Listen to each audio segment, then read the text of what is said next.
Throughout the history of gaming, or I really should say, my history of gaming, there are must-own games.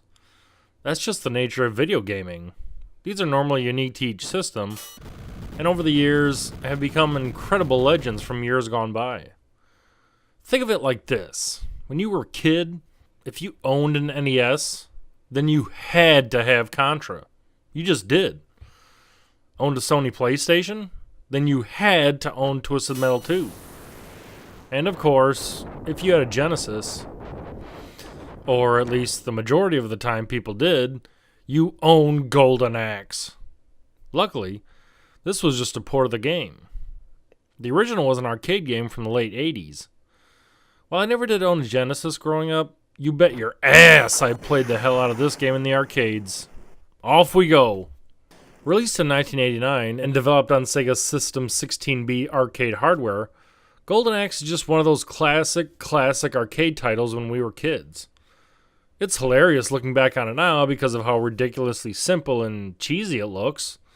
But who cares? It's fucking Golden Axe! Being that this is an arcade game from the late 80s, you can't really expect much in terms of storyline. However, there actually is one. In olden days, there was a battle between gods and evil giants. Eventually, the gods were victorious, and they forged the Golden Axe. Time went by, and humans eventually took over the land, and all that came before was forgotten about.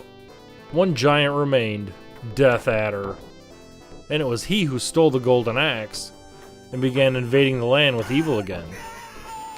Three heroes brought together through a common loss, Axe, Tyrus, and Gilius, journey forwards to defeat Death Adder. There you go. You drop a quarter, choose one of the three heroes, and you're off hacking people up and kicking the shit out of gnomes! More on that later. The game is pretty similar to many games back during those times. It's a 2D beat 'em up almost. Just kill or destroy everything in your path. Simple as pie. You have a jump and an attack button. Special attack equaling a stronger attack. At your disposal is also a magic meter, and each character has a super attack, usually elemental based. My favorite is probably the dwarf, because blasting everything on screen with lightning is just cool! Featured in levels are rideable animals, either just hanging out, or you can knock enemies off one, then jump on. At the end of certain stages, you'll face off against a mini-boss of sorts. I wouldn't really classify them as an actual boss. I mean, they definitely take more hits than the normal bad guys, but aren't really that hard. Now comes the funny part! After each interlude, or stage, you get this nighttime scene that plays out. You're sleeping quietly next to a campfire, and then these fucking gnomes start running around! What do? You kick those fuckers in the fucking face.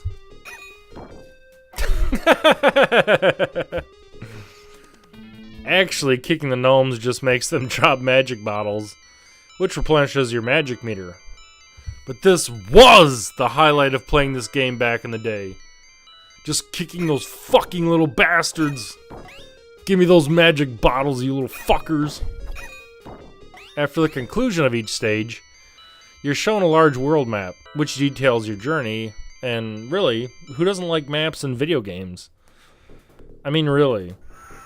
It just adds that much more to the adventure, because you see where you've been, and how much is left to come, a la Castlevania. You face off against Death Adder at the end of the game, and what a dipshit. His own axe drops right onto him! Very satisfying. You rescue the king and queen, I guess, and the game is over. It then changes to this arcade in present time, or in the time frame the game originally came out in, with a few kids huddled around an arcade machine. Then it explodes and enemies and creatures start pouring out of it, and all this crazy shit starts going down. The kids run off into the night with all the enemies and even the heroes trailing after them.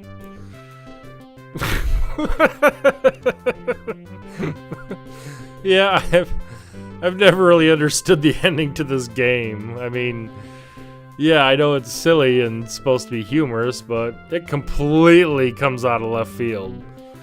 But I guess that was Sega back then. Graphics-wise, the game looks more or less good based on the arcade hardware of the time. Although it is a little strange because some things are more simply animated, while others aren't. The walk cycle for almost all characters is very simple, maybe 2 to 4 frames. While if you look at the weapon attacks, say Gilius's axe, it's very fluid with many frames of animation. Maybe this was a stylistic choice? I don't think it was hardware based, although I could be mistaken. Backgrounds and effect details are mediocre, I'm not going to front. It's the pure fun and nostalgia that makes this game a classic. Not the super duper visuals, okay people? Objects and animals also look decent, especially the rideable creatures. Audio is... well, audio of the time is what it is. Now, even though the arcade board the game was built around has 2 audio chips on the PCB, the sound effects are not that good.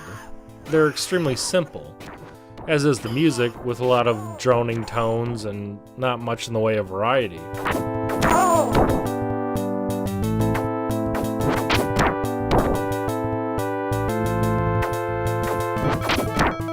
Again, that's okay because don't expect much out of Arcade Cabinet from this era.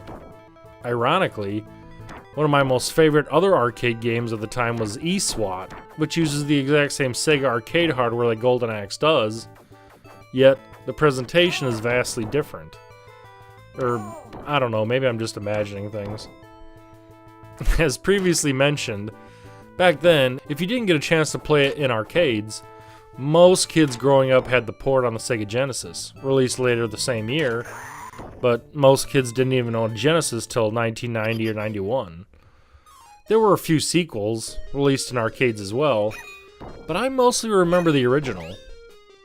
They even tried releasing a new title about a decade ago on 7th generation systems, but I never played it, nor do I ever expect to play it. Golden Axe just represents a different time period, a different gaming scene, a different period in most people's lives. It just doesn't fit into today as well as it did back then. Overall, Golden Axe is a classic arcade beat-em-up fantasy game from the greatest decade ever. Its simple presentation, fun controls and combat, and overall design make it easy to play. And I definitely spent more than a few dollars at the arcade with this one growing up. You can easily find it on most consoles nowadays, via whatever download service you use, or in MAME if you want the arcade original. Thanks for watching, thanks for subscribing, go check it out.